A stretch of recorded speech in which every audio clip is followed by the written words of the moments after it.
حضرت علامہ شام نورانی صدیقی مدد اللہ علی نے نیشنل اسمبلی کے اندر یہ ترمیم پیش کی کہ مسلمان صرف وہی ہے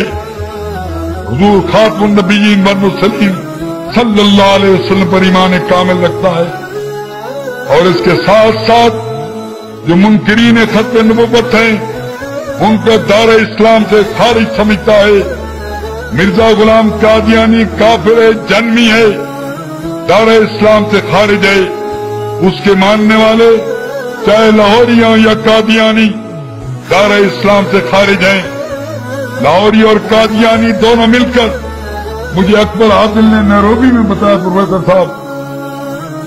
کہ انہوں نے مجھے کہا کہ 50 لاکھ ہم لاہوری دیتے ہیں، 50 لاکھ قادیانی دیتے ہیں، 1 کروڑ روپیہ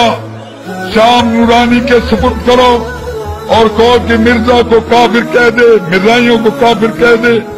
لیکن لاہوری اور قادیانی کی تخصیص نہ کرے۔